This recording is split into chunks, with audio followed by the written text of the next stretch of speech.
Hello there, everybody. It's me, Garrett Kidney, the co-host of You've Got to Be Kidding Me on the Voices of Wrestling Podcasting Network. And I am Liam Jones, my full name, and I'm also a part of the Voices of Wrestling Podcasting Network as a co-host for You've Got to Be Kidding Me. We are a TNA history podcast that covers TNA 1 month at a time. We cover all the drama, all the matches, all the Vince Russo nonsense you could ever want in your life. Have you heard of TNA? I bet you have, but would it be funnier if two people made jokes over it the whole time? Probably. So if that sounds like fun to you, check it out on this very Voices of Wrestling Podcasting Network, and Liam will do bits and whatnot.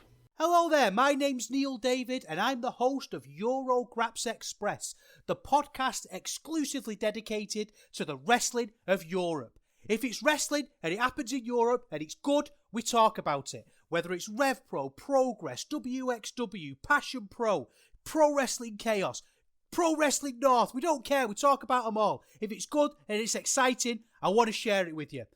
We're on the Voices of Wrestling Podcasting Network. Check us out on the feed, check us out on Twitter at EuroGrapsEXP, and join us for chat about European wrestling and a little bit of chat about cheese. Hopefully see you there. This podcast is a member of the Voices of Wrestling Podcasting Network. Visit voicesofwrestling.com to hear the rest of our great podcasts, as well as show reviews, columns, opinions, and updates across the world of wrestling.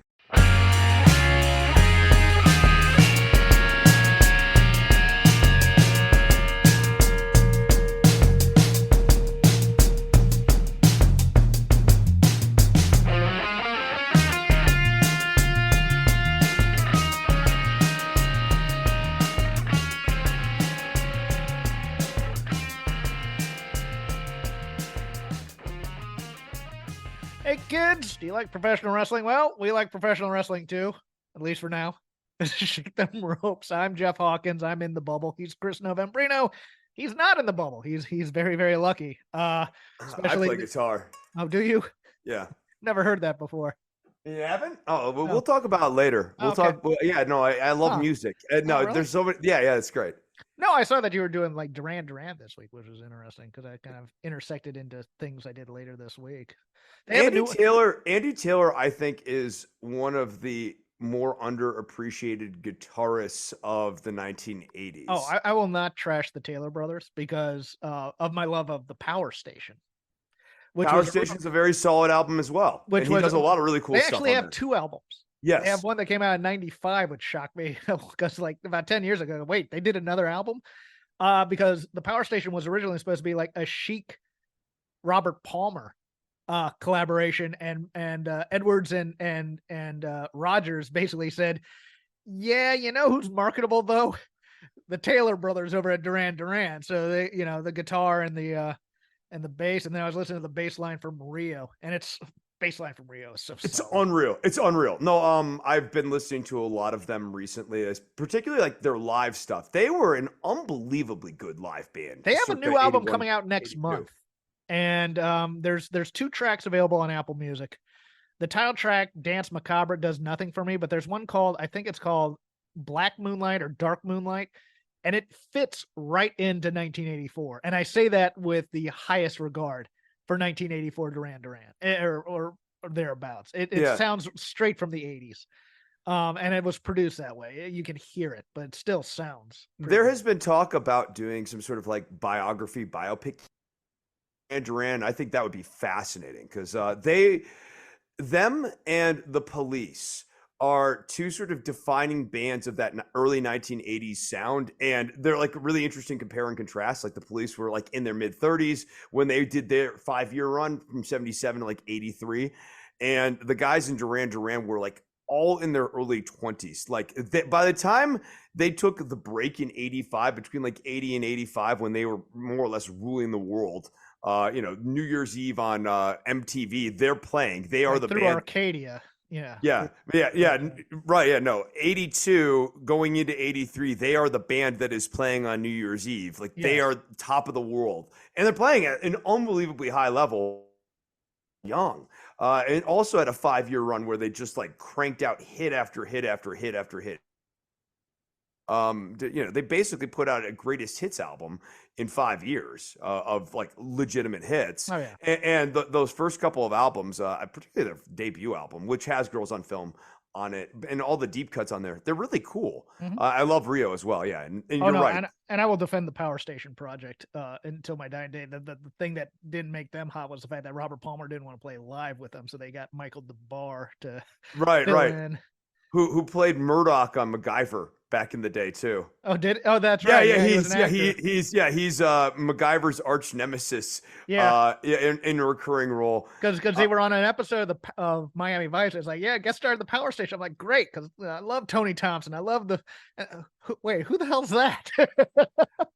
The other thing I'll say is John Taylor actually has videos on YouTube breaking down how he wrote and playing and how he wrote every single bass line for Duran Duran for any musician or especially any bassist who's interested in getting some quality free knowledge on the internet.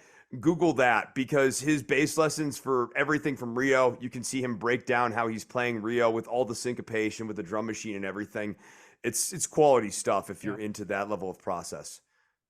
So, to get now to the to wrestling social media, dominated this week by two things. The second one we'll actually get to talk about a little, but the first, which I was teasing you with, how many people were actually at All In and the turnstile counts and badgering low-level British government officials for official counts of the number of people who came through the turnstiles for I think it was like Ratings to Go, or I can't remember the name of the website, when they signed off and said we're no longer doing daily ratings and we'll miss all of you except for professional wrestling fans. This is what they meant, because who cares? Well, they want to be the biggest drawing professional wrestling event of all time. This is crap that WWE and AEW tribalists are doing to try and disprove. It was successful. Live with it. Both of you. So, with Turnstile-gate, I feel like there are things that I need to understand here. They were claiming 80,000, right? I think it was like 76 something. Right. Officially. So what are the numbers truthers saying the actual totals were? Dude, I did not get that deep into it. All I know is I think Brandon Thurston was counting actual seats in sections at some point to run. I'm just like, this is too. I didn't care, Chris. I just didn't care. Have we retrieved the security footage and actually started doing a true clicker census? Look, we need retinal scans of everybody who went through to make sure nobody went through twice. I'll be honest. Until I know the names of everyone who attended that show, I don't actually believe anyone attended the show. I'll get a manifest of all the people. Yeah, no, I want that. I want that. Prove that you were there. The other talking point is our main story. Jade Cargill, officially with WWE, reported to the Performance Center. Got a little bit of a tete-a-tete myself with a member of Voices of Wrestling family, one Suit Williams. I love Suit. Went and saw a show with him in New Orleans during actually I ended up sitting next to him. I didn't go with him. I sat next to him, but we talked a bit. I liked him, but he was like, this was his statement. It's like, it's, and I'm paraphrasing because he actually deleted his Twitter to go to Blue Sky, which I'm kind of sad about, but that's not my fault. It was just he didn't want to be on the platform anymore. But it's like Jade Cargill had reached her ceiling in AEW because that fan base cares more about work rate than anything else. And I said, no. It's not like the women are, knocking it out of the park in terms of work rate on AEW, and they only get one segment, probably for that reason, or because Tony doesn't know how to book women or what have you. But wrestling, there's this weird thing, Chris, and I understand that the fan bases are slightly different, but they're not completely different in terms of the two companies that are out there and what people like in professional wrestling. People like attractions in professional wrestling. Now, the reason for the attraction could be because they're great workers and they put on good matches, or it could be because they're 6'9" and they kill people like Sid, or because they can talk and they get pops. I just, To me, it was just they didn't want to beat anybody to Jade, who was possibly a good match worker that wasn't in a squash. And so she's now going to be in WWE. She's going to make money, but there's a lot of copium going on amongst the AEW fan base that how this is actually, oh, she's better off there anyways. We didn't need her in AEW type of a thing. And I can't get aboard that. But, it's one of those things where it's like, Jade gave an interview where she's like, she's very focused on her career. She wants to be big, and she knows that she has a very limited window to do it now that she's in her 30s to use wrestling as a stepping stone to get to something else. And, more power to it. And the funny thing is all the wrestlers in both companies, very happy for her. Hey, go get paid, go get your money, whatever. It's the fan bases that are really arguing the merits or demerits of whether or not Jade was misused in AEW. It's dummies like us who talk about it all the time. Well, the first part of the sentence that Jade Cargill had hit her ceiling in AEW, I feel is certifiably correct, but not for any of the predicate in the sentence. Like the premise is fine, but everything that comes after it, I think, is where the flaws kick in. They gave her an aspirational title reign, a Goldberg mini streak. They fed her pretty much everyone who wasn't Britt Baker, or didn't she even beat Toni Storm, right? She beat, did she? I don't remember. But she beat a lot of people. She beat Statlander. Remember that? I know she beat Ruby Riott or Ruby Soho, I think. Yeah, she beat Ruby Soho at one point. I mean, they fed her basically everything. She did hit her ceiling. That is because there is a clear ceiling to how much return you can get out of the women's division in AEW, be it from booking patterns, uncompelling characters, inconsistent work, and fan reaction. And fans constantly turning her back and forth. Ratings. There is a clear limit to what you can get out of the women's division in that company. Yeah. That's a broader debate, and that's an inward-looking debate. That's irrelevant of Jade Cargill. Cargill is a fact. It's just a representation of that, but they don't know how to consistently make the women's division intriguing. Yeah. They don't have strong anchors to the division. And Cargill in her presentation was being flipped heel to face kind of willy-nilly. And that's a recurring problem on this show, is that you've got characters who are getting Lex Lugered. They get turned back and forth. Yeah, Sammy Guevara, good example of that. Chris. Yeah, Sammy. Yeah, totally. Yeah, it's all over the place a little bit, but no, but she's there. They seem happy with her.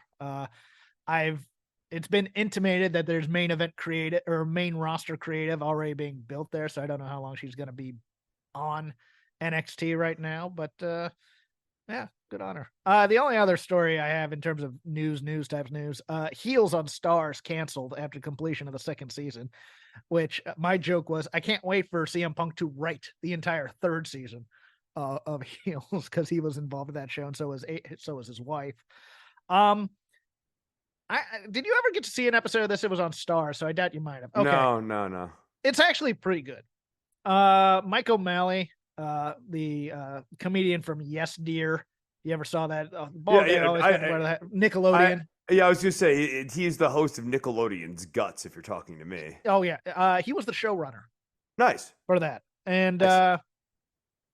It wasn't a bad show. The problem was it was a complete anachronism to what they were trying to do, because if they had set it in actual small town Southern America in 1980 or 85, it might have worked, but they're setting in present day small town. And so there's a bit of a disconnect there where they're trying to do territory type stuff where just territory type stuff won't work, but it's dead. It's gone. May it rest in peace. That's it for the news, because ratings were kind of what they are. Raw down because of Monday Night Football. NXT kind of around its same highs around, I guess it was around 670, I think.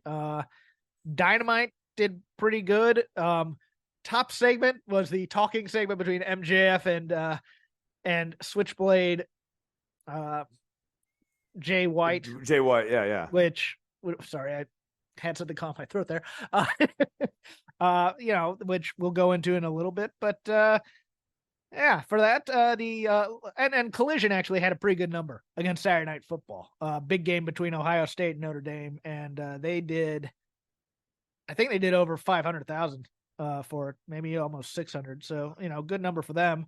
Yeah. But a lot of lazy river today of wrestling criticism, wherever we watch, wherever we saw. We have 2 events to get into, 2 pre-shows, one today, hailing from Bakersfield, California, meth capital of the world. NXT. Have you ever walked the streets of Bakersfield? Yeah, a little Buck Owens with the Bakersfield sound. Come on. NXT No Mercy. 7 match card thus far, in case anything else gets added to the pre-show. But we'll start with that first, since it's chronologically there. Pre-show, Blair Davenport versus Kaylani Jordan, which is an interesting match. Chris did not watch the Go Home show, so I'm going to probably be filling him in. They did have a bit of a beat down here with Blair backstage to kind of set this up, and then they later announced that this match would be indeed on the pre-show. I still think Blair has a lot of cachet in the upper stratosphere of the women's championship run, especially if someone needs to take it off of Becky Lynch at some point, although that might be Jade Cargill, who knows. But I think Kaylani Jordan's going to get a hell of a lot of offense in here, too. It's going to be one of those things where Kaylani Jordan looks good for losing, but I think Blair Davenport wins this one. Yeah, so Blair's probably going to be a transitional champion, would be my suspicion, because I think they're going to want to present Cargill as a face initially. Well, she's not going to be the champion just yet. I was just saying yeah, right. She takes it from Becky Lynch, and then Jade beats Blair. Okay. Yeah, like rather than beating Becky right out the gate, you beat Blair in sort of a surprising upset sort of thing. Oh, I see. I think if Jade's going to do any NXT shows, and I think she's going to be in the audience for Bakersfield tonight. Yeah. She's going to be the surprise. That surprise guest type right. thing. Yeah. You keep the title on Becky, and then you have Jade beat her as a holy crap moment type of thing. I think that's something you do. But Blair is, she's not my favorite in the world, but she's solid still. So it's one of those things. But Kaylani Jordan, for as we like to say, for a gymnast who hasn't been doing this that long, it's quite good. Yeah, I can also see that giving better her than the Julia Hart. Oh yeah, Kaylani Jordan over Julia Hart. Every day of the week. Yeah, she's not better. She's not better than Stratton, but she's better than Julia Hart. Yeah, that's kind of where I'm at too. I think she is better than Julia Hart. Yeah. Yeah. Well, Julia Hart's also mostly cheerleading and tumbling more than gymnastics, I think. Yeah. Gotcha. But and so there's 6 matches, which is a lot for an NXT takeover. So we might go a little long here on Saturday night on the Peacock Network. But we will start with Braun Breaker versus Baron Corbin in a singles match. They did the entire Family Guy versus chicken fighting all night type thing on the go home. I'm kind of here for this as a hoss match, hoss fight. Braun Breaker's getting this win. I don't think there's any way that Baron Corbin gets it for heat. I think they continue the Braun Breaker destruction tour. Yeah, no, I kind of like this because this is sort of like a heel versus heel hoss match. And like Breaker's not really a face in any meaningful way. No, he's just 2 jerks who have met just refuses to align himself with Baron Corbin because he hates Baron Corbin. I love it. I think this won't be very long, but I do think this will be like pretty intense for the length of time that it goes on. I would love for Corbin and Breaker to be a team after this, or to be a unit at least. That'd be interesting. Going up against, say, Trick and Carmelo. Potentially, but I actually kind of would like it if they just keep hating each other. Like this is okay. Like, you tell me on that too. Yeah, these guys just need to always hate. Heels can hate other heels. Yes. Like, which also opens. And they should. Yeah, it opens up the door for the occasional unlikely, uneasy alliance between a heel and a face where, like, you've established pretty clearly, like, Breaker hates Baron Corbin, but can, like, Carmelo Hayes really trust Braun Breaker? That kind of thing. Yeah, and they've kind of done this in NXT well at times, like when you had Black and Gold versus 2.0, and, so, and all of a sudden, heel LA Knight is teaming with the rest of NXT, and it's like, oh, okay, whatever, that kind of thing. They do those uneasy alliances well in NXT better than almost anywhere. So I dig it. In a fatal 4-way for the NXT Tag Team Championship, the family, Tony D'Angelo and Stax Lorenzo versus OTM, Lucian Price and Bronco Nima with Scripps versus the Creed brothers, Brutus Creed and Julius Creed versus Humberto Carrillo and Angel Garza. They did a skit all throughout the Go Home show where it was a sit down between Tony and the participants of this 4-way in terms of who would be the thing. And the Creed brothers are just dumb jocks, so they were fantastic. Tony D'Angelo and his character work is fantastic. The standing out like a sore thumb here are Lucian Price and Bronco Nima, who the company really likes because they're big. Carrillo and Garza, back burner yet again, even though they tried to build them up with this whole Hector Garza storyline. They're now the red shirts in this feud, and Totally, we'll probably be taking them. But the Creed brothers interplay about dinner at home with mom is some of the funniest stuff in these sketches. And D'Angelo and Lorenzo have some weird, from an acting perspective, weird but great chemistry together, where it's like they've totally bought into this gimmick at times in terms of being mafiosos and stuff. This match is going to be a lot of set pieces. And look, the family and the Creed brothers are going to be great. Carrillo and Garza with the Creed brothers are going to be great. OTM, again, being the greenest of everybody in this match, are going to be your wild cards, and they're just going to be setting them up, I think, for like Tower of Doom spots to do and things like that. But I have the family coming out with the tag team titles. Yeah, no, D'Angelo and Lorenzo retain, in my opinion. There's still a lot of. It's been fun in recent weeks watching them do interactions with these other tag teams. Like they are. It's weird. I can't. Like I said, yeah, it's weird. It's weird. Great, it's hard to put. I don't know what the word is to really describe what it is they're doing. Because it's not exactly great, vignettes or anything to that effect. They're nothing memorable. I mean, look, the AEW fan, oh, you like that dinner theater stuff? Like, well, it's still entertaining for what it is. It's character work, and they're at least trying. But I can't put my finger on what exactly makes this click. Yeah, it shouldn't be. It shouldn't be. Like, in a lot of the parts of like the D'Angelo Lorenzo dynamic make no sense at all if you really go beat for beat. But they've risen above shaky material is sort of how I feel about it. In a British round rules match for the NXT Heritage Cup, the winner of your tournament, Butch, who will be seconded by Tyler Bate, which was done on social media so that he could offset the metaphor appearance. Well, I was trying to think of the word, the presence of the metaphor. Yes. Noam Dar and the Mercury Radio Theater Company of Oro Mensa, Lash Legend, and Shakara Jackson, who have been doing theme dress ups every week during this thing. I don't see the point of having Tyler Bate there unless it's just to take out Mensa in a high spot, because I don't think they're going to turn him heel. Because I think there's going to be more of an angle stuff later in another match. But Noam Dar versus Butch, and I think Noam Dar goes over because I don't think the main roster wants to be saddled with yet another NXT title.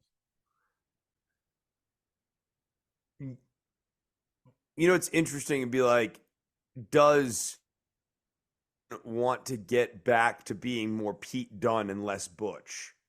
Because then that's the situation where I could see him becoming the rounds champion for a minute. I think that answer is no, because it was a move when Triple H was in charge to bring Butch back to being Pete Dunne, and now Vince is kind of back. Yeah.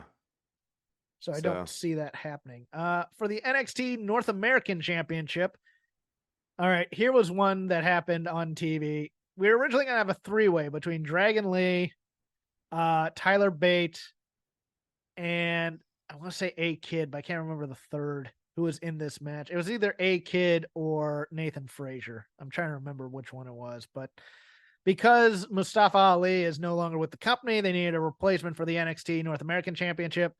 Trick Williams does a match early in the night, goes to Shawn Michaels, gets entered into this triple threat match, becomes a fatal four-way, and Trick Williams wins it in a pretty entertaining match. Dirty Dominic Mysterio versus Trick Williams. Dragon Lee, who was involved in that triple threat, is now the special guest referee. Now, to me, they put Trick Williams in this match so that Dominic Mysterio would lose. I know they've been kind of hinting at Dom trying to recruit Trick Williams for the Judgment Day. It's possible that Trick Williams loses here and it becomes Trick and Carmelo versus Dominic and another member like JD McDonough doing tag matches to build up, Judgment Day versus that. And eventually that's where Trick turns on Carmelo because I think you're missing Chekhov's gun here. I think Dominic has put the worm in the ear of Dragon Lee. Of Dragon Lee as well? Okay. Yeah, like essentially, trying to do this ad, blah, blah, blah, blah. Like all the, we've never seen him interact with Dragon Lee. We've seen him interact with all these other people. And I think the twist is going to be that he's also had the similar type of conversation with Dragon Lee. Okay. Yeah. Now I can buy that. It would be an interesting way to introduce Dragon Lee up on the main roster, but it was weird because I was thinking Dragon Lee would be introduced as Rey Mysterio's second once Santos and the rest of the LWO turn on him, but they didn't do that. They didn't do that on SmackDown. So, because we can talk about that a little bit when we get further in the Lazy River, but that was an interesting way to get out of that program with the Street Profits, which it looks like they're going to double down on that heel turn, which is also interesting. But back to NXT. For the NXT Women's Championship Extreme Rules match, Becky Lynch and Tiffany Stratton. And Chris, I'm here to tell you, I am here for this match. Tiffany Stratton is tough. Tiffany Stratton in that ladder match on Mania weekend at that at like 10:30 in the morning at Staples Center / Crypto, did a dive off the ladder where people were supposed to catch her and they didn't catch her. Straight to the mat. I think she is game. I think Becky Lynch is game.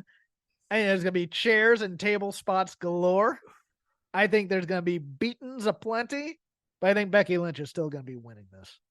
Yeah, I know this is the quintessential match to make Tiffy look good and tough. Like, wouldn't be surprised if she gets a little busted open during this match, but no, I think Becky goes over. I'm hoping for like hot pink kendo sticks from Tiffy though.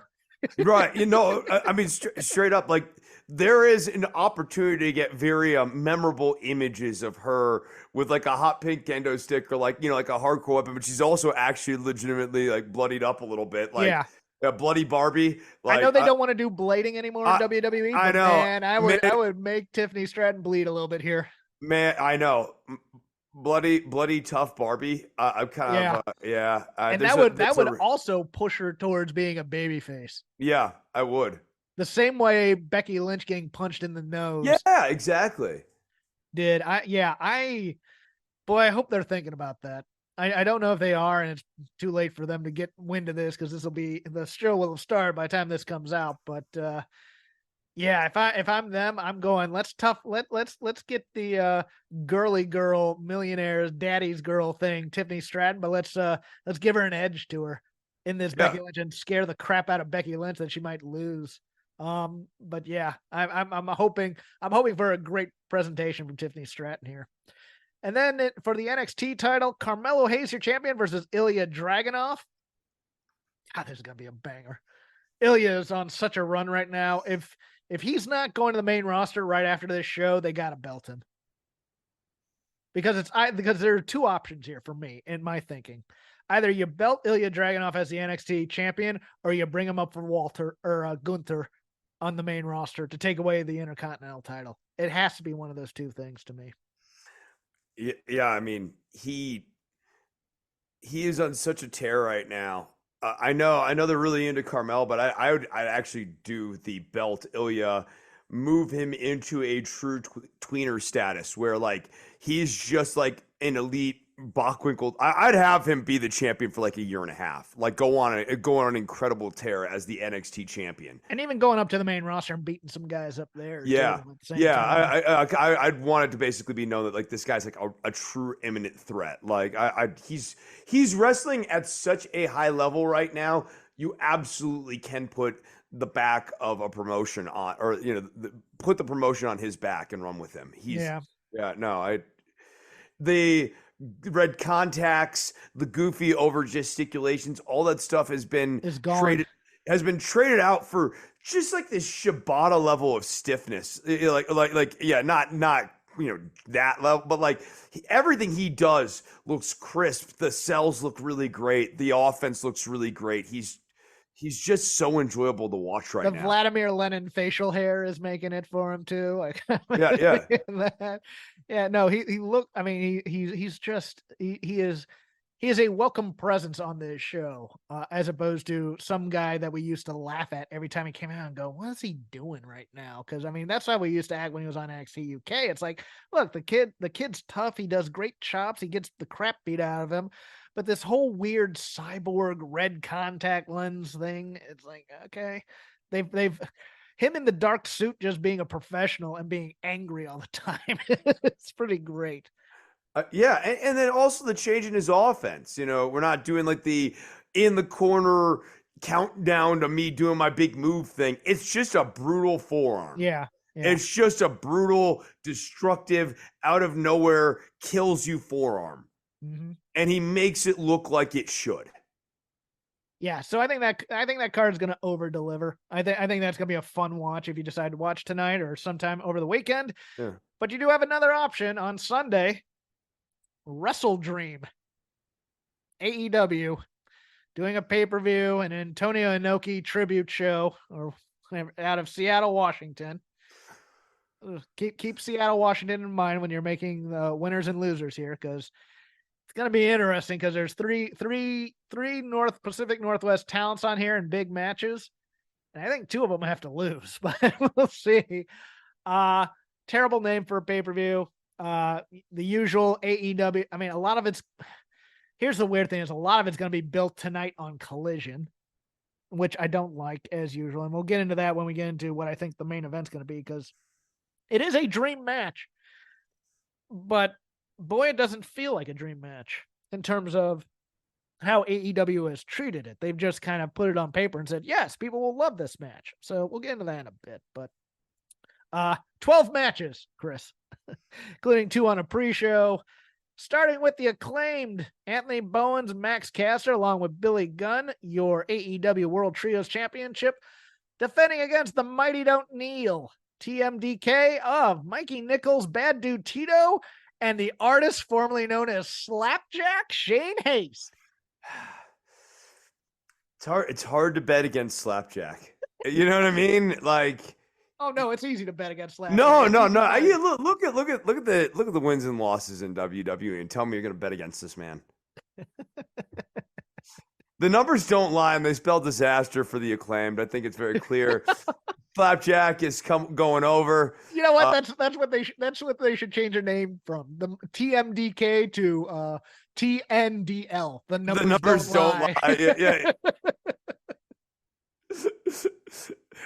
No, I think the Acclaimed retain here. Of course they do. Yeah. And then the other match, Luchasaurus versus Nick Wayne. Nick Wayne's winning this. There's no way they beat Nick Wayne in Seattle against Luchasaurus, who no longer has a title to worry about. I'm fine with them having Nick, because I think Nick Wayne plays a part later in the show. But yeah, do you think Luchasaurus beats Nick Wayne here? No. Okay, good. No. Thank God, because I don't have to talk about it anymore. In a match set up on Wednesday's Dynamite, Ricky Starks versus Wheeler Yuta, because the Blackpool Combat Club are now baby faces. Right. All of them. Yes. All of them. that was so lickety split, and I mean, I think Starks wins. I think Starks is getting turned Yes. babyface again. Oh, I don't think he's getting turned babyface. I think they're going to solidify his heel stats, but I just don't see Wheeler Yuta winning this. No, I don't see Wheeler winning this, but and especially it almost after the kind of loss in the loss in the was the loss in the Texas Death Match. You have to build him back up again. I think. right, but it almost feels like he's being turned slowly. Oh, do you? You think he's yeah, favorite again? Yeah, I think so. Oh God. Lex Luger syndrome throughout this entire company. Dear Lord. Oh, he's getting some cheers. We better turn him babyface quickly. Yep. That fans like him. Oh, God. 4-way tag match for a future AEW World Tag Team Championship match. The Young Bucks, Matt and Nick Jackson, who wrestled single on Dynamite, versus the Guns, Austin and Colton. The Lucha Brothers, Ray and Penta. Oh, God.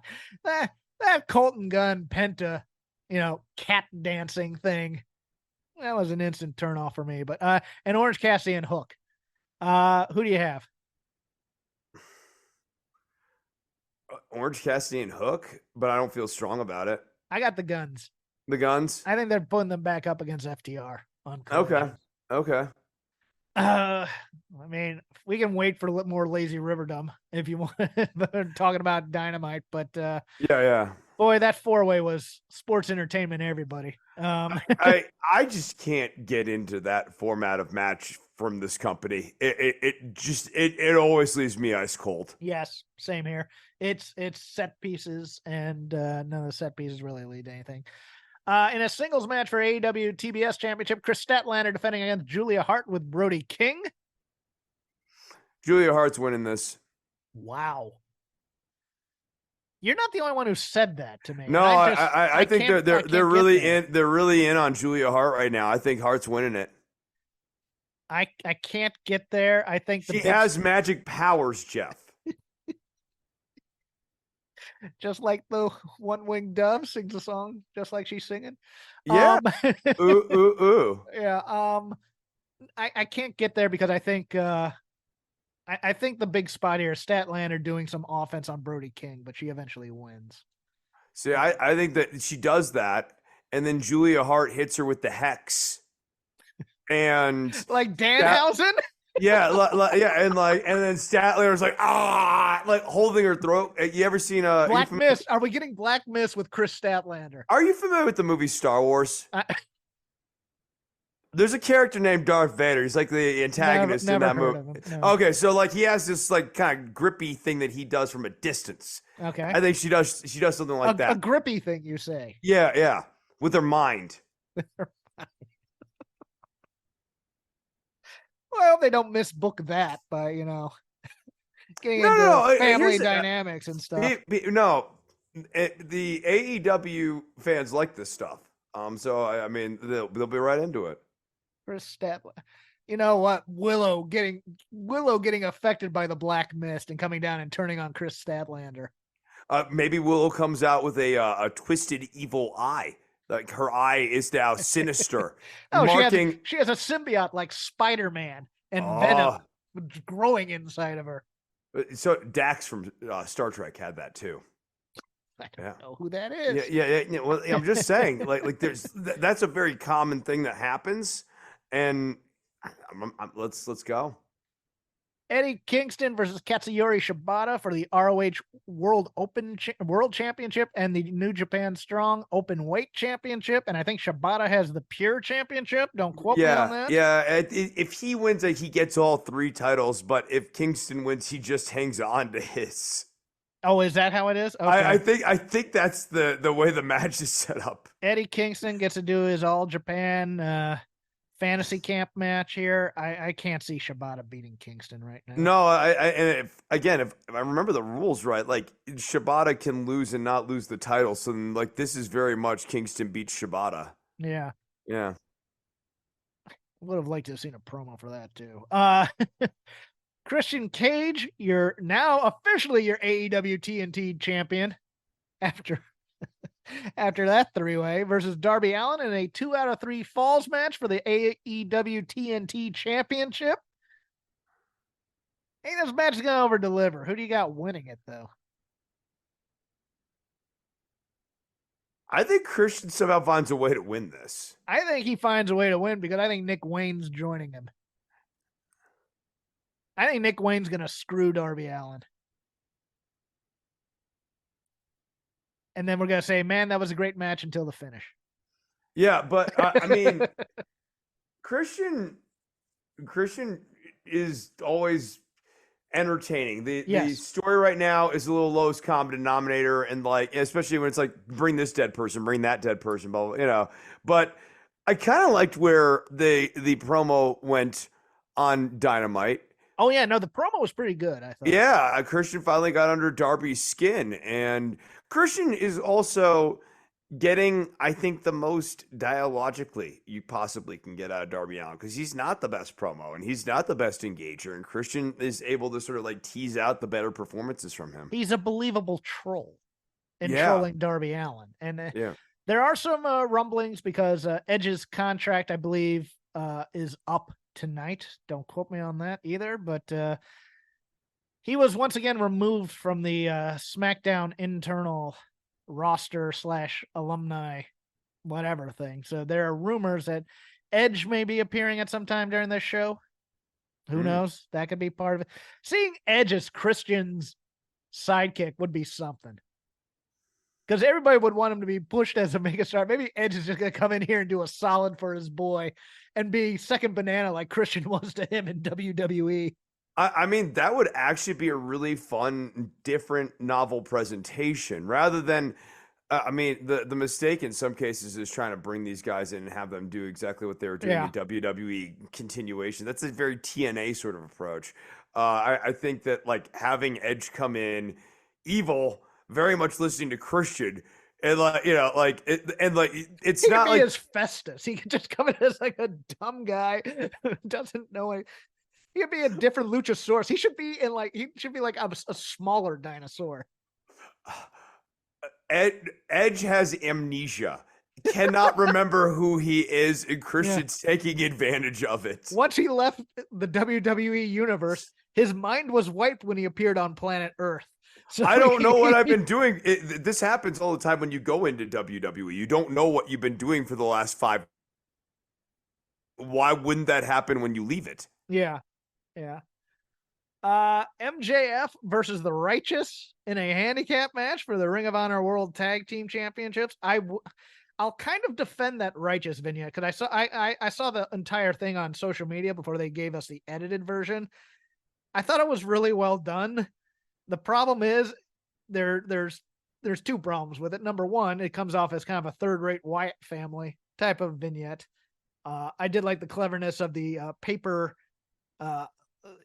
chain with the devil and the other guy, and one's a liar and one's a fake. The other problem is this should have been intertwined with highlights of the Righteous being just absolute ass kickers, because nobody's seen the Righteous on actual AEW Dynamite. They've been on Rampage, I think they've been on Collision, but nobody's seen that. So I think it should have been a vignette with kind of an old school feel of highlights of them doing matches where they're destroying guys.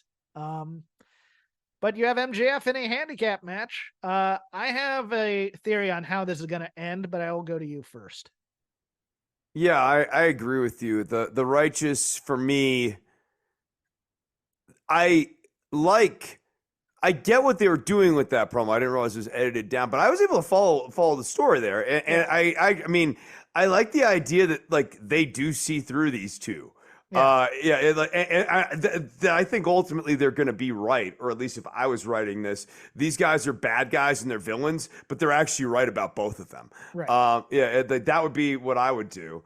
But I also I'd have them be more menacing, right? Like, okay, you have this 4-way match with all these teams. Feed the Lucha Brothers to the Righteous, please. Like, feed some of these goober teams or these lesser teams who've already gotten their like run to the Righteous. Have the Righteous attack the Acclaimed. I actually would have made that kind of a through on the last couple of weeks, that these guys have been attacking every single tag team. And so MJF saying, I'm going to fight these guys by myself. You're like, why would you do this? This is suicide. as to the outcome of the match, I feel like the right just have to win. I don't think MJF is able to retain here. I do, and Really? I'll tell you how. At the end of Dynamite, we saw 4 kind of smallish guys in the devil outfits, much like the Firm were, beating up Jay White. I am of the opinion that was Adam Cole, because I think Adam Cole was the guy in the devil outfit. I believe. I think the cast is a fake. I'm on that team. I think he sprained his ankle pretty bad. I don't think he broke his ankle. And I think Dave and Brian are getting worked here. I do think it's going to be like a Kevin Nash type situation eventually, where he's in the cast and then he reveals the blanket and he's fine and he has 2 legs. But my opinion was those guys were the Kingdom, Roderick Strong, Kyle O'Reilly, and Adam Cole. That's who my opinion was. And I think what's going to happen is this is going to be the fake out where they think that the demons are with MJF. And MJF and one of the demons is going to double clothesline Vincent or Dutch. And MJF's going to get the pin. And everybody's going to wink, wink, nudge, nudge, know that that's Adam Cole under the mask. But for now, that's why they're aligned with MJF. For now. Until they turn on MJF. But that's how I think they get through that. Interesting. I have a really the MJF storyline is so strange. I mean, I could just as easily of the MJF, Adam Cole, and all those guys were in cahoots all along. Like that. There's another way of watching that. I could see that being I could see that being MJF, Adam Cole, and the Kingdom and Roddy. Yeah, and Roddy. Yeah, though they've all been in cahoots this whole time. Yeah, that would be interesting too. I'm here for that. Now, I think it's actually more narratively satisfying. I've seen some theories where one of the people there was Britt Baker under one of the masks, so that would have been interesting too, I think. Yeah, we'll see. We'll talk about it a little bit more when we get to MJF and Jay White. Talking after we get through this card, which is 80 matches long. FTR, Cash Wheeler and Dax Harwood versus Aussie Open, Kyle Fletcher and Mark Davis for the AEW World Tag Team titles. Now, go ahead. Sorry.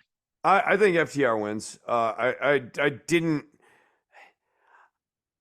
They did their go home promo with Aussie Open. It's like the same one that I feel like we get all the time, which is like, you haven't ever really shown us your stuff, but you better show us your stuff. And if you don't show us your stuff, then you might as well stuff it, because you need to show up with your stuff. I'm going to back up.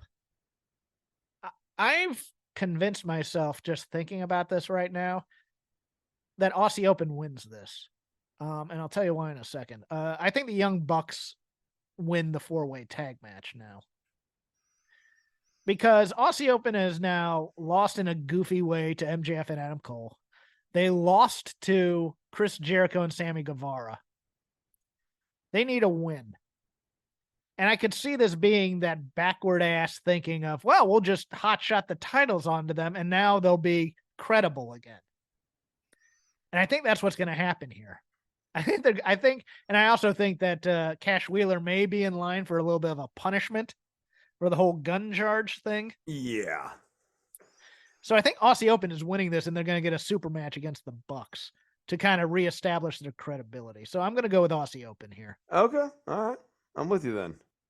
Hangman Adam Page versus Swerve Strickland.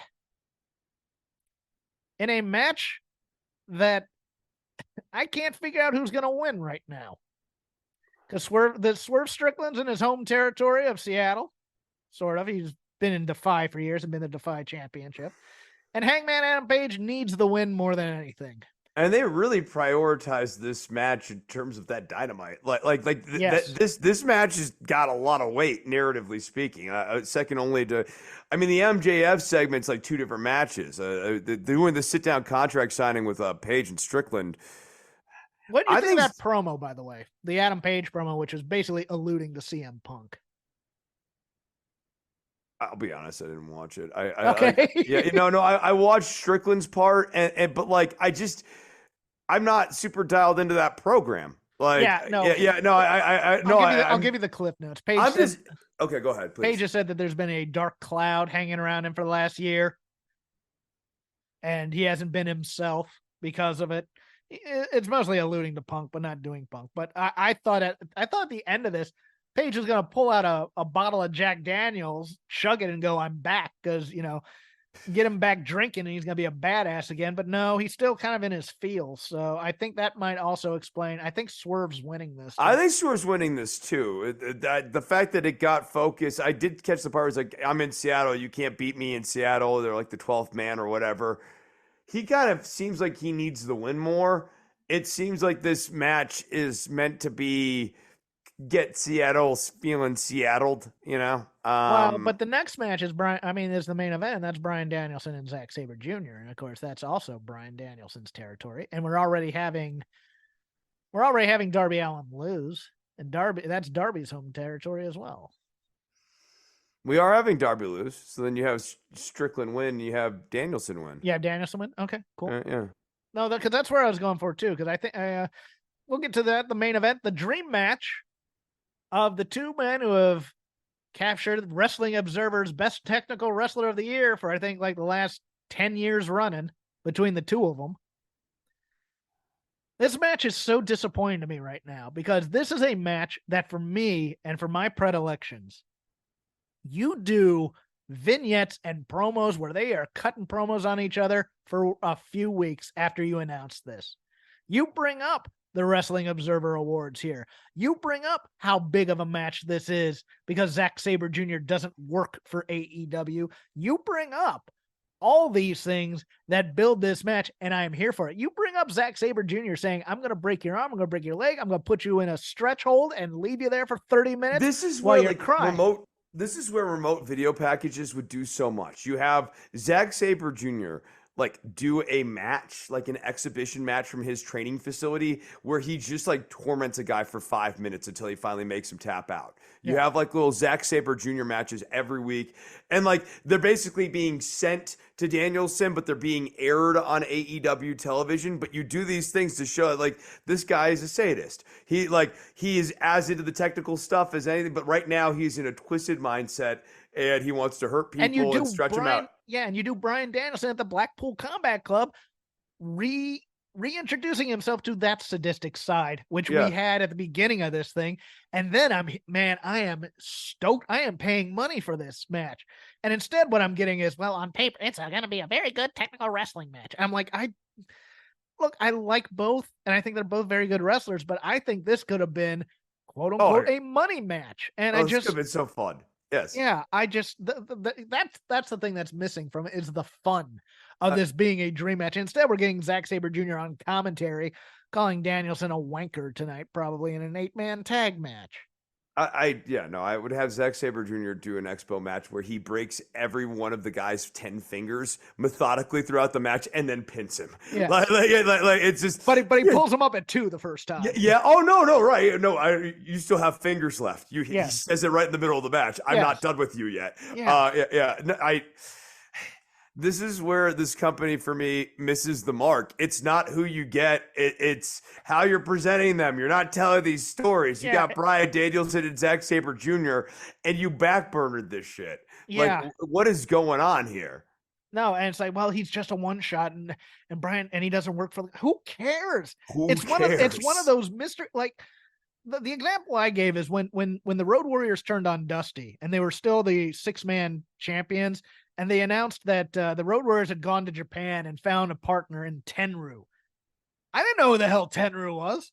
I had never seen Tenryu before, but they started showing I think they showed a video package of him with the Road Warriors. And I want to see this Tenryu guy. Never really got to see that Tenryu guy until he did that one shot in WWF, I believe. But I was there, man. I was like, yeah, I want to see this mystery guy who I haven't ever seen in NWA television be a part of this crew with the Road Warriors because Dusty and the Road Warriors were so good. And it's yes, build on that sense of mystery for those of us who don't watch Zack Sabre Jr. in New Japan but know who he is from other things.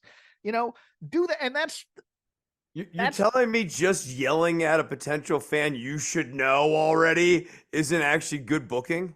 It's the potential for a good match. And that's where it's that's where message board Tony is looking at the message boards going, this should be instead of going, what can we do with this world that we're building that's fun and expanded and use all the tropes of professional wrestling to make this fun and exciting for everybody watching TV? And that's what I want. I want them to use the TV product to then push me to buying a pay-per-view, which is $60, which I may not have in this economy, that kind of thing, but also most of AEW fans probably steal this thing anyway. So they don't care about that money stuff. They just know, oh, look, it's on the docket. We'll watch it. Great. And I mean, they almost got there with Paige and Strickland and it was close and it was a noble effort. And they kind of got there with Christian and Darby. So you can't say that the build was completely bad like it was the last pay-per-view where it was just like a week and then they put everything together. It's been decent. Yes. No, in particular. Well, and it's been imbalanced. It's like, I agree. In particular, I think Darby and Christian, they've done a really nice job telling that story. Like, that story is complicated. You have the betrayal of Luchasaurus.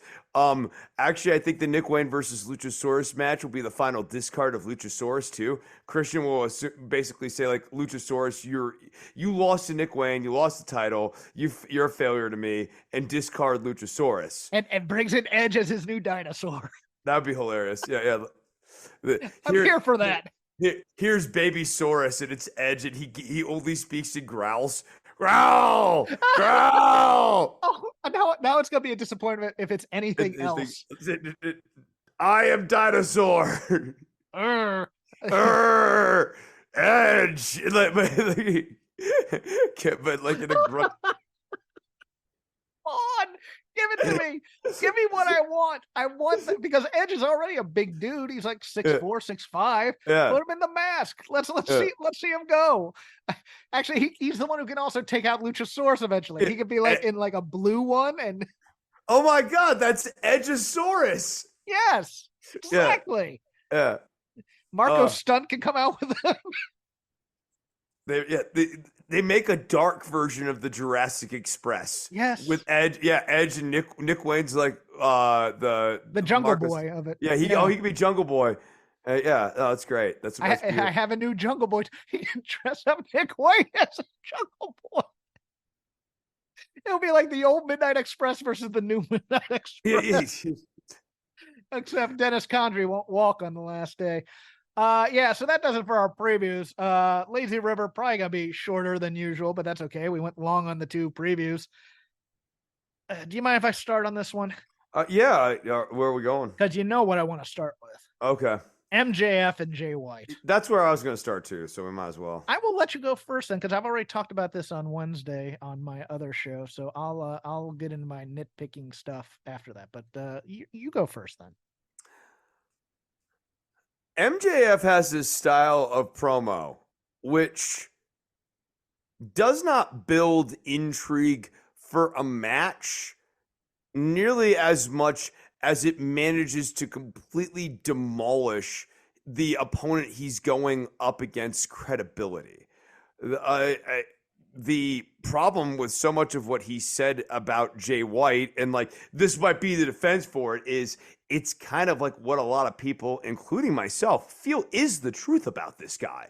That like he is surrounded by a lot of stuff, but when you start shearing all that stuff away, MJF is kind of right. The guy's not that interesting. I don't think so. And it doesn't make me more interested in the match to see him do it, especially since he's the heel. He's not overcoming anything. I'm not rooting for this guy to overcome anything. The Bullet Club are heels. The Bullet Club Gold are like a watered down version of the Bullet Club. Like this is like the fourth or fifth Xerox of this faction at this point. And I'm not excited to see Jay White prove that the Bullet Club is, still really cool 15 years later. I don't care. And MJF is kind of right. The guy is just surrounded by this stuff. Are we going to double turn Jay White and MJF? And if you did, would that be interesting? I mean, maybe the answer to both those questions at the same time, maybe and not really at the same time. I think they might consider, trying to turn Jay White, make him a face type figure. Why? And that's the other part of this, right? MJF has been their scumbag. That's been the whole. We've been laying so much real down in that direction that when he shreds down Jay White, like, okay, I mean, you're right. I'm not rooting for Jay White to redeem himself here. And then Jay White doesn't really get the upper hand on MJF in any meaningful way. That's the other part of this is MJF is getting these scathing heel promos, and then while as a babyface, and the person he's up against, his adversary, has very limited narrative options to take this. Shoot on MJF, brother, I guess, but that's not really that interesting. And like, I don't know what they think when they think about this stuff, or they just go, let's go out there and see what happens. And if they keep doing, at some point after you do that, you got to stop and like watch one of these back and go like, did that work? My answer is no. I am with you on that, but for a slightly different reason. I think when this was set out, number one, I don't like these types of promos to begin with. I don't like one guy standing in the ring watching another guy cut another guy to shreds and not doing anything or reacting or anything. I hate those. And then the other guy gets a turn. But I think when this was being plotted out, it's like, okay, MJF's good with his mouth. Jay White has been entertaining the past few weeks with his mouth and his promos on Collision. Let's just let the two of them feel it out. And what you got was MJF burying not the wrestler Jay White, but the character Jay White, and also the actor playing the character Jay White, which is fine if you're in 2000 whatever WWE and it's The Rock cutting promos on the Hurricane, which is supposed to be a goofy character, and calling him the Hamburglar and whatever, and burying that character because of course the Hurricane's not supposed to be on The Rock's level. And then when the Hurricane gets one over on The Rock, it becomes a big, huge deal. When you go out there and it's supposed to be a guy that's supposed to be possibly an ace of your company in Jay White, one of the most decorated gaijins in Japanese wrestling history, and you say he's cutting a mid-promo, and then you call him tofu. You call him boring. And the byproduct of a wrestling promoter's vision of what a success, like that was so meta. Too. Yeah, that line way in particular. Too meta. Way too meta. Because how do you come back from that? You don't.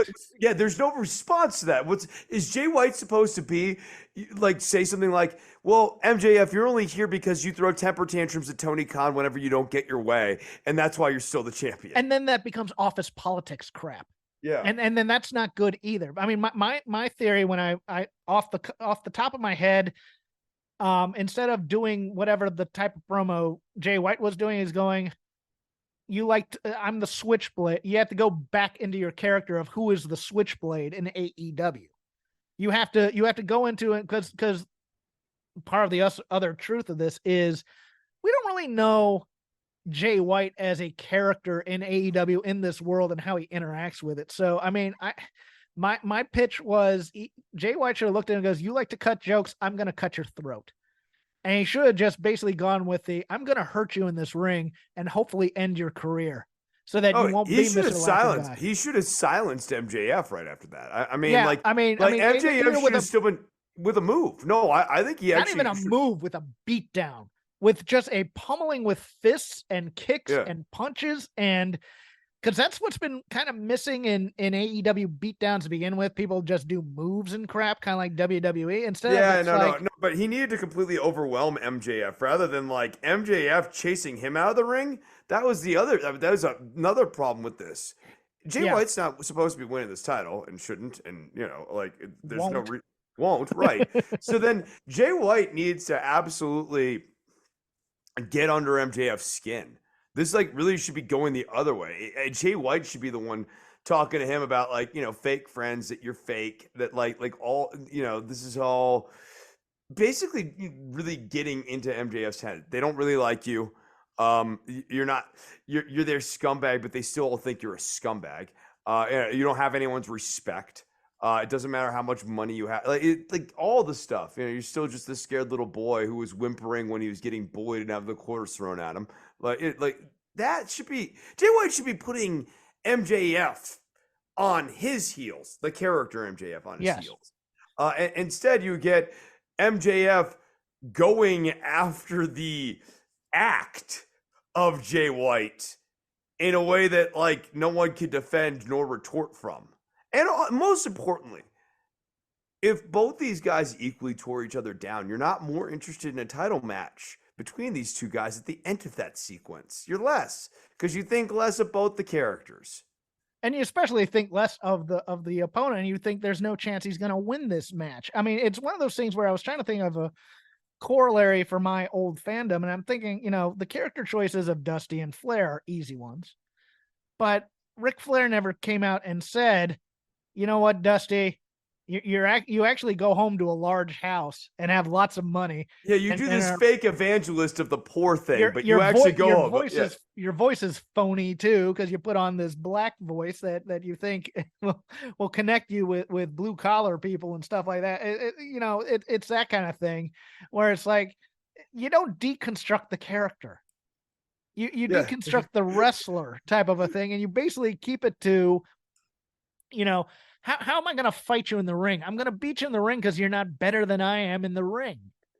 It's not. It's not. You can kind of cut the promo a little bit, but you don't say it's a mid promo. You don't come out and go, man, you suck on promo.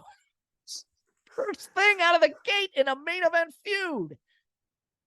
Yeah, like, why are we even talking right now? Because you're not very good at this. Boy, I can't wait to see more of this. I hope it goes on longer. I can. You know what this is actually? This is actually Ric Flair bearing Bam Bam Bigelow when he comes into the NWA and saying, "Oh, yeah, you're not in that place where they dress you up in costumes anymore. No wonder you had to leave there. Now you're here with the big boys and." Nobody likes a fat guy or a fat girl. It's like that. So I was like, oh my God, they're killing him on here, because Bigelow had a bit of an attitude problem coming into the NWA, admittedly, but it's one of those things where it's just like, yeah, you're a mid promo and you're boring. Come back from that, genius. I mean, while he's in the ring, while he's standing there in front of him. To go back to the Dusty example, I'm just thinking more about this. Like, if you actually did Dusty, you say you're a man of the people, but really you're a fake evangelist. Which one is it? Are you the man of the people, or are you Virgil Runnels, the television producer who produces this TV show that I watch every week? And you're giving me the time cue right now behind the camera. Hey, if someone did this, Dusty, like, you would be like seeing red and just jump from off screen and tackle him, knowing that like you were absolutely 100% killing the Dusty Rhodes gimmick. Yes. Like, yeah, this is the problem, and yeah, like I know Jay White's not going to win. Wouldn't care if he did. Wouldn't be like excited to watch a Jay White title run off of this, and MJF just keeps doing this. I actually think the Bullet Club Gold is doing some pretty good work on social media in terms of trying to get themselves over as a franchise, even though they're a little goofy.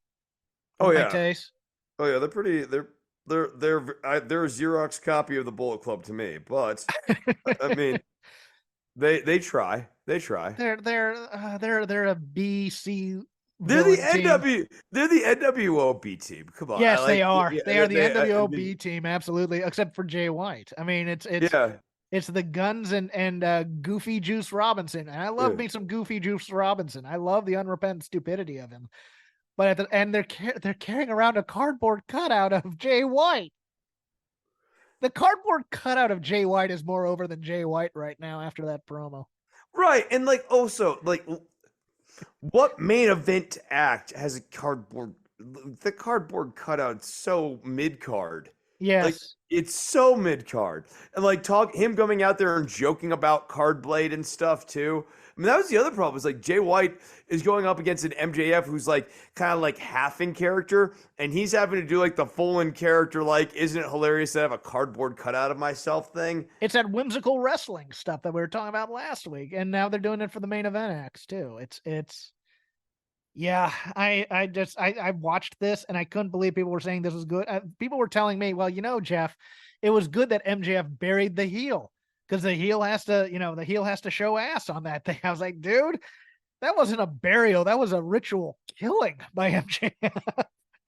Also, no, the heel, if they're not going to lose, does not need to be showing ass in this Yeah, promo. it's Like I do not view that as a foregone conclusion. I think that's actually very wrong. If anything, it should seem like now that the like Adam Cole was sidelined, like MJF has no friends, that the Bullet Club Gold are a legitimate threat. The Bullet Club Gold guys should have won. It should look like that they're white hot going into this pay-per-view.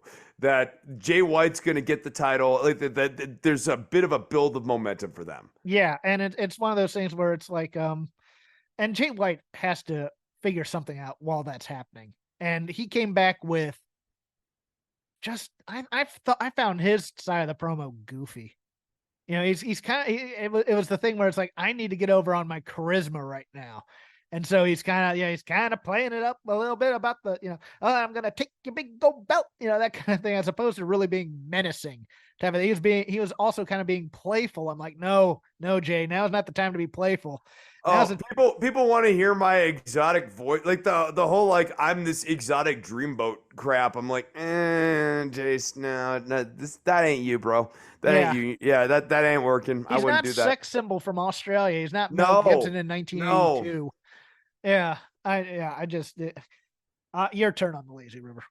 I mean, that was a big one for me for sure. All right, let's talk a little bit of collision here.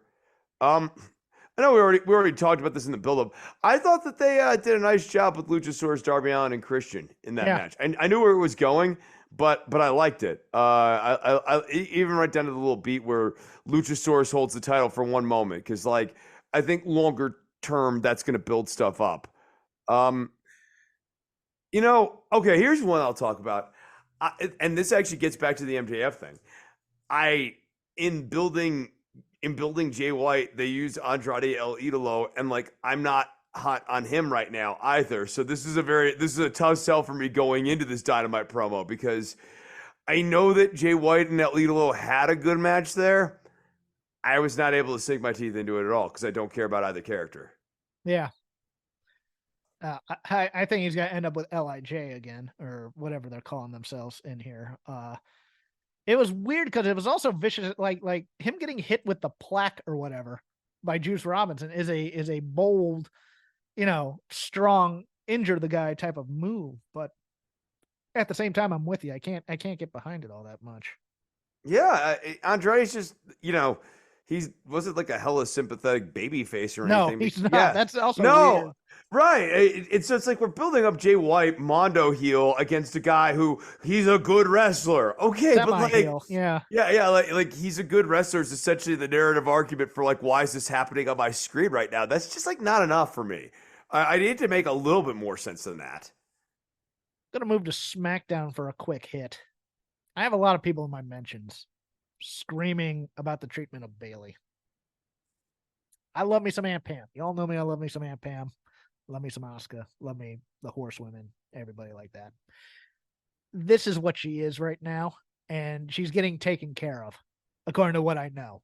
She's getting taken care of monetarily to be the goofy gateway heel to EO. I get that she's not getting pushed to the moon. I get that Charlotte is once again getting pushed to the moon. Relax. She's making bank. Is her legacy going to be what it could be because she's not always going to be super champion Bayley? No, it's not going to be. But they're taking care of her. They're putting her on TV. They're giving her stuff to do. It's not like they're putting her out there and she's losing in 10 seconds to a returning Tegan Nox, who, thank God, she's back on, and they decided to right that wrong. I enjoyed that little story on Raw this week, but it's one of those things where it's like she is there to play second fiddle to EO, and it's kind of been hurting EO a little bit more than anything because EO is just there kind of looking. Her makeup is such that she's always looked like she's ready to cry at all times. It's a little disturbing at times, but I mean, she's just there to like shrug her shoulders and go, "What are you doing? What are you doing?" And and when they should have been splitting this act a while ago, but they didn't because Dakota got hurt. It's one of those things where I'm just like, I understand people's frustrations that Bayley who is the top bell-to-bell worker in the women's division, in my opinion, in that company, isn't getting what she wants, and Charlotte's getting pushed to another title match. But at the same time, it's like one of those things where it's like you can't always be the star of the division. And if you're getting pushed, at least you're still on TV. Yeah, look, people can be upset about Charlotte getting pushed yet again because Charlotte's Charlotte, and it is what it is every time with her. But you're right. It can't always be Bayley.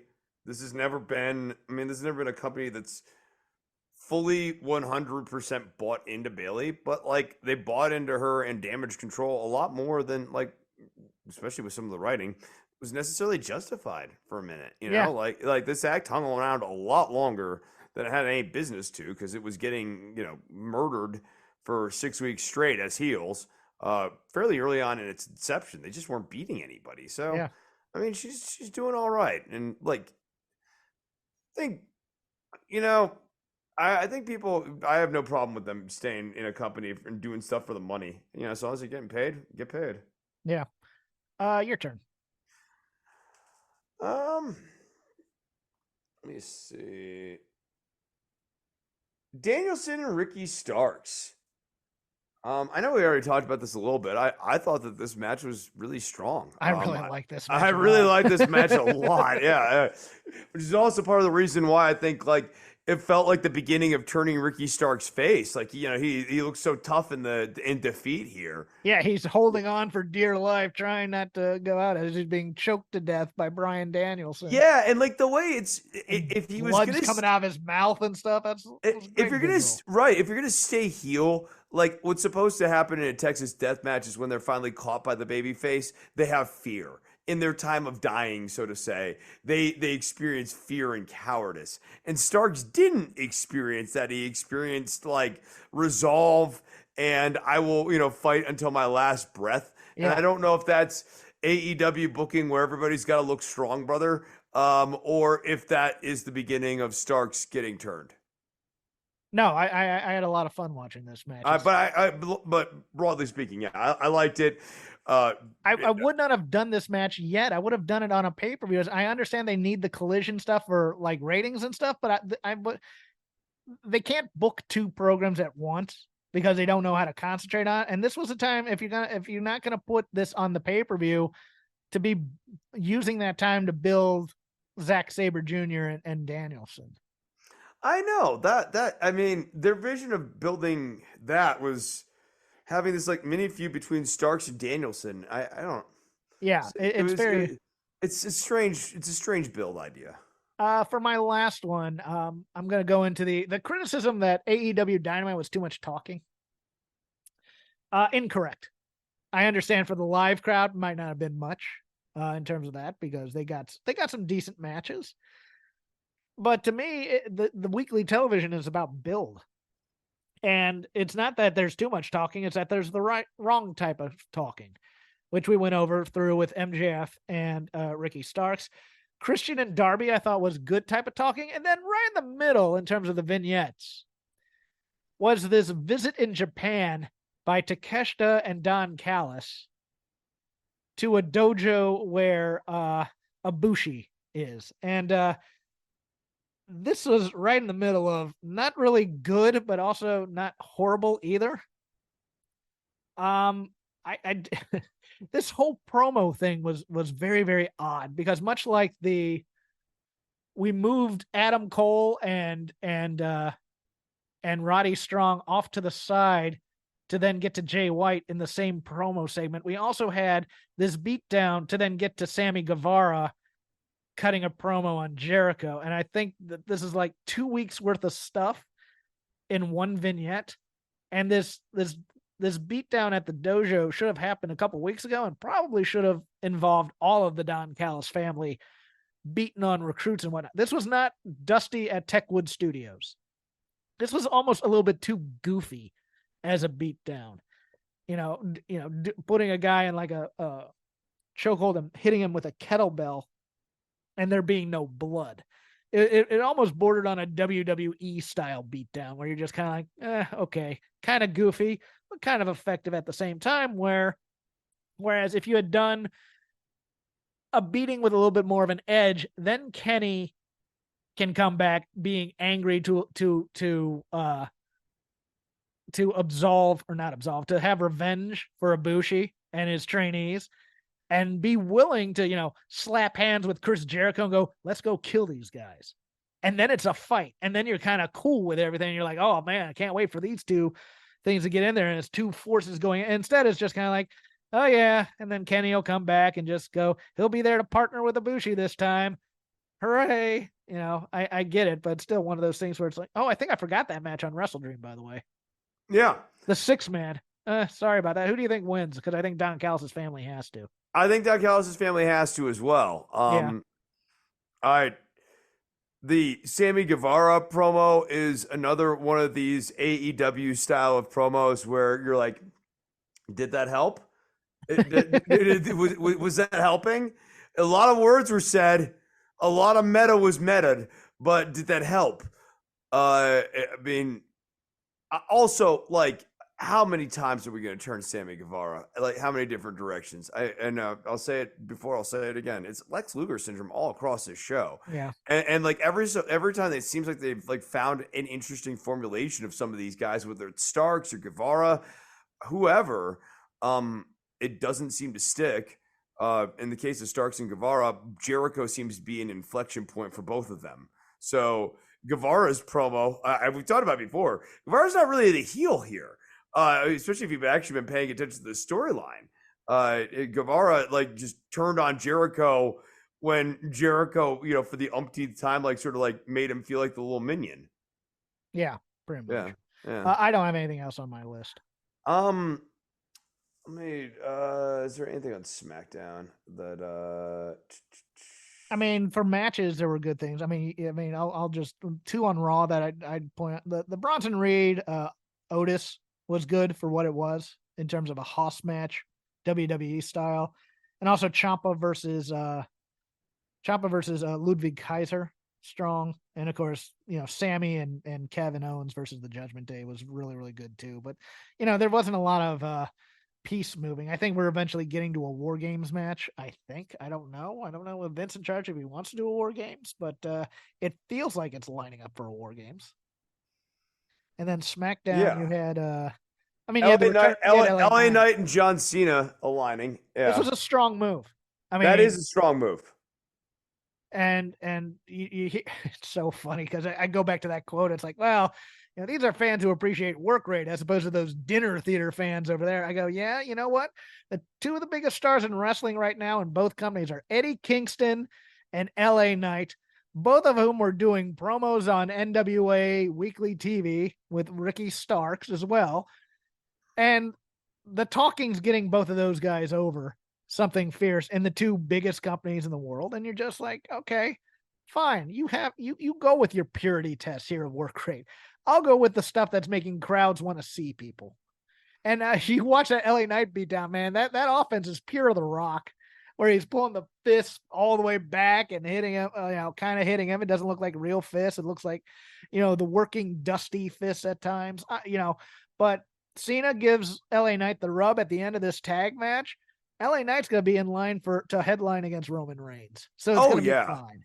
Yeah. And I mean, if Heyman and LA Knight sort of sit down and really work out what the story is, and the story's halfway decent, those 2 guys are going to be absolute fire on screen with each other. Like that Heyman and LA Knight is interesting to me.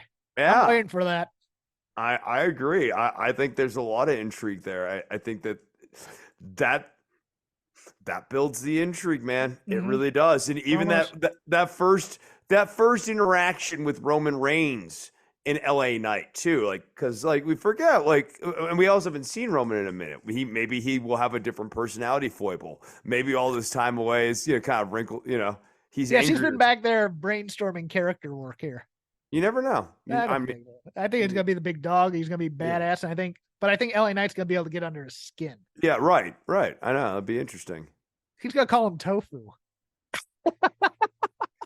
No, but like he's gonna.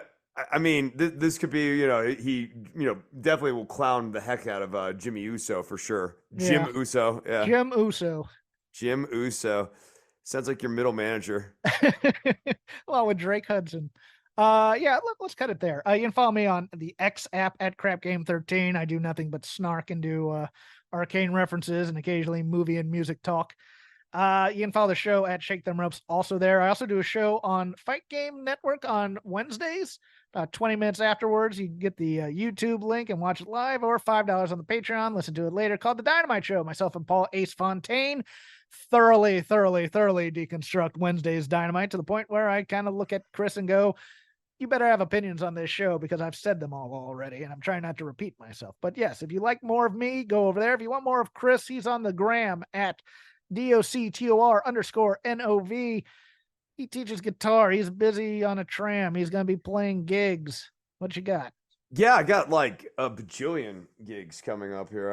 If you want to see me play, the opportunities are abound here from Saturday, October 7th through Sunday, October 15th. Not both those days, all of those days. The 7th, the 8th, the 9th, the 10th, the 11th, the 12th, the 13th, the 14th, and the 15th at the Sandia Peak Aerial Tramway, the #1 tramway in Albuquerque, New Mexico.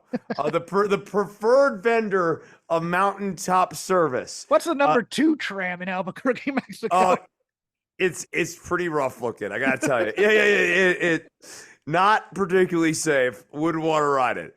No, come on out to Sandia Peak Aerial Tramway. I will be playing multiple days. The 7th, the 8th, the 13th, the 14th, and the 15th will be me solo doing looping stuff and with my band.